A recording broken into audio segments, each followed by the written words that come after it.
अस्सलाम वालेकुम फ्रेंड्स, मैं हूं शहजाद मुगल और आप देख रहे हैं टेक्नोलॉजी। फ्रेंड्स, अगर आप भी इस तरह का गैस वाला इंस्टेंट गीज़र यूज़ करते हैं तो आपको बड़े अच्छे से पता होगा कि इस गीज़र का सारा सिस्टम पानी के प्रेशर पे डिपेंड करता है।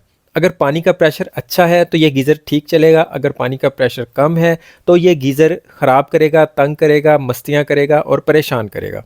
मतलब कभी चलेगा और कभी नहीं चलेगा। कभी खाली टिक टिक करता रहेगा, कभी आग पकड़ लेगा, कभी टैप खुले होने के बावजूद आग नहीं पकड़ेगा और कभी टैप बंद कर देने के बावजूद आग का फ्लेम बंद नहीं करेगा। तो इन सारे मसलों के सलूशन का सबसे पहला हल तो यही है कि हम इस गीज़र के अंदर पानी के प्रेशर को मेंटेन करें। तो हमारा ये गीज़र लास्ट ईयर में बहुत अच्छे से चल रहा था, लेकिन इस साल जब हमने इसे ऑन किया तो इसमें पानी का प्रेशर बहुत ही कम था। पूरा साल इसके अंदर पानी रुके रहने की वजह से इसके पाइपों के अंदर नमक जम जाता है, जो कि सीमट टाइप की शक्ल इख्तियार कर लेता है। बाहर से दिखने में ये पाइप हमें बहुत मोटे नज़र आ रहे होते हैं, लेकिन अंदर से इतने ज़्यादा वाइड नहीं होते। ख़ासतौर पे जिन जगह पे बेंड्स होते हैं उन जगह पर जब नमक जम जाता है तो पानी का रास्ता बहुत कम रह जाता है। वैसे तो हमें गर्मी में भी इस गीज़र को यूज़ करते रहना चाहिए, मतलब इसके बटन को ऑफ करके इसके अंदर से पानी को गुजारते रहना चाहिए। मतलब इसका बटन बंद करके टैप की गर्म वाली साइड को यूज़ करते रहना चाहिए ताकि इसके अंदर पानी रुके नहीं और इसके अंदर से पानी चलता रहे। पानी चलता रहेगा तो गीज़र के अंदर इतना ज़्यादा नमक नहीं जमेगा, पाइप अंदर की तरफ से बहुत ज़्यादा ब्लॉक नहीं होंगे। तो फ्रेंड्स, इस गीज़र में पानी के प्रेशर को बढ़ाने के लिए, पानी के प्रेशर को तेज़ करने के लिए हमें इसकी सर्विस करना पड़ेगी, इसके पाइपों को अंदर से क्लीन करना पड़ेगा। तो उसके लिए हमें इसके इनलेट पाइप को खोलना पड़ेगा, मतलब जहाँ से पानी इसके अंदर जाता है उस वाले पाइप को हमें इससे अलग करना पड़ेगा।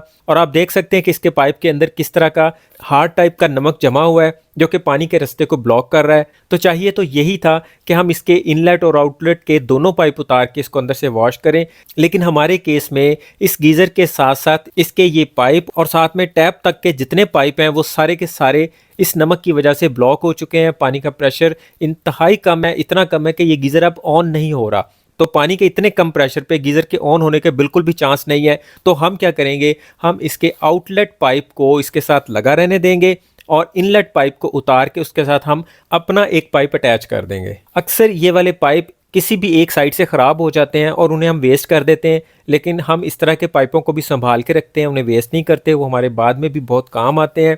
इसी तरह इसके जैसा ही एक ज़ाया हुआ पाइप हमारे पास मौजूद है, जिसकी एक साइड ठीक है लेकिन दूसरे साइड पे इसके नट ही नहीं है। तो यहाँ पे भी हम इस ज़ाया हुए पाइप का इस्तेमाल करने वाले हैं। दूसरी साइड जो वेस्ट हो चुकी थी वो हम एयर कूलर वाले पानी के पंप के साथ लगा देंगे। इस जगह पे आप कोई भी पंप लगा सकते हैं। हम 12 वोल्ट का पंप यूज़ कर रहे हैं, आप यहाँ पे 220 वाला पंप भी यूज़ कर सकते हैं। उसके ऊपर एक गैस वाले पाइप चढ़ा के इसकी फिक्सिंग की सेटलमेंट कर ली हुई है। हमने ये पाइप उसके साथ लगा के उसके ऊपर एक तार लगा के तार को हमने आगे से ट्विस्ट करके इसके साथ कस दिया है। साथ में हम किसी भी किस्म की कोई बाल्टी ले लेंगे, उसे हम हाफ से ज़्यादा पानी से भर लेंगे और उसमें हम दो चीज़ें ऐड करेंगे। एक हम अभी के अभी फ़ौरन से ऐड करेंगे और एक चीज़ हम कुछ देर के बाद यूज़ करेंगे। तो अभी हम इसमें टाटरी यूज़ कर रहे हैं। किसी भी मार्ट से, किसी पंसार की दुकान से, किसी जनरल स्टोर से ये बड़ी आसानी से मिल जाती है, सस्ती सी आइटम है। ये हमारे गीज़र के पाइपों को अंदर से ख़राब किए बगैर या उनमें किसी किस्म का कोई सुराख किए बगैर ये इसके अंदर से साफ़ कर देगी। इसे हमने अलहदा से एक डब्बी में भी डाल के रखा हुआ है। तो हम इस आधी बाल्टी पानी के अंदर तकरीबन इसके 2 ढक्कन भर के टाटरी के इसके अंदर डाल देंगे। अगर आपके पाइप बहुत ज़्यादा ब्लॉक हो चुके हैं तो इसकी मिकदार को आप बढ़ा भी सकते हैं। ये कोई ऐसी तेज़ाब टाइप की चीज़ नहीं है जो पाइपों को अंदर से गला देगी, ख़राब कर देगी। ये सिर्फ और सिर्फ पाइपों को अंदर से साफ़ करेगी। हमने अपने 12 वोल्ट वाले वाटर पंप के आगे एक फीमेल एडॉप्टर लगा दिया था, उसके साथ हम 12 वोल्ट का एडॉप्टर लगा के इसे एक दफ़ा चला के भी चेक कर लेते हैं कि आया ये काम कर रहा है या नहीं कर रहा और इसका प्रेशर भी ठीक है या नहीं ठीक। आप इस पंप को हर साल गीज़र को वॉश करने के लिए अपने पास सेपरेट भी रख सकते हैं। हमने भी अपने एयर कूलर से ये पंप निकाला है, यहाँ पे यूज़ करके हम वहाँ पे इसे दोबारा लगा देंगे। अभी हमने इसे चला के भी देख लिया है कि इसका प्रेशर भी बिल्कुल ठीक है। अगर आपके केस में इसका प्रेशर ठीक नहीं हो, ये पंप ठीक से काम नहीं कर रहा हो, तो इसकी मैंने ऑलरेडी 2 वीडियो अपने चैनल पर दी हुई हैं। हमारा पंप बिल्कुल ठीक चल रहा था तो हमने इसका दूसरा सिरा अपने गीज़र के इनलेट पाइप के साथ लगा दिया है। रेंच के साथ थोड़ा सा कस भी दिया है ताकि पानी चलते वक्त यहाँ से लीकेज ना हो, क्योंकि हमने पूरी गर्मी में गर्म वाली साइड को खोल के ही नहीं देखा था, इसलिए टैप तक के पाइप सारे के सारे ब्लॉक हो चुके हैं। तो हम इसके आउटलेट पाइप को नहीं खोल रहे, वो हमने टूटी के साथ लगा रहने दिया है। इससे ये होगा कि गीज़र के अंदर के पाइप भी साफ़ हो जाएंगे और टूटी तक के सारे पाइप साफ़ हो जाएंगे। अब फ्रेंड्स, इसका सिस्टम ऐसा हो चुका है कि गीज़र के अंदर किसी और जगह से पानी नहीं जा रहा। गीज़र के अंदर हमारा ये बाल्टी वाला पानी जाएगा, जबकि गीज़र के अंदर से जो पानी निकलेगा वो सीधा टैप के अंदर जाएगा। यानी गीज़र के अंदर बाल्टी से पानी जा रहा है और जो आउट हो रहा है, जो निकल रहा है वो टूटी के ज़रिए निकल रहा है। तो इसी वजह से आप देख सकते हैं कि हमने टैप खोला तो यहाँ से पानी बिल्कुल भी नहीं निकल रहा। जैसे ही हम इसके पंप को करंट देंगे, पंप गीज़र के अंदर पानी को पंप करेगा और गीज़र के अंदर से पानी होता हुआ इस टैप के ज़रिए बाहर आएगा। अगर आप इसमें एक्स्ट्रा पाइप लगा देते हैं तो फिर इस बाल्टी वाले पानी को आप कम से कम 15-20 मिनट, 30 मिनट, आधा घंटा तक भी इस पंप को चला के रखें तो इसके अंदर से पानी सर्कुलेट होता रहेगा। बाल्टी वाला पानी इसके अंदर जाएगा, वहाँ से वापस फिर बाल्टी में आएगा, बाल्टी वाला पानी इसके अंदर जाएगा, वहाँ से बाल्टी के अंदर फिर आ जाया करेगा।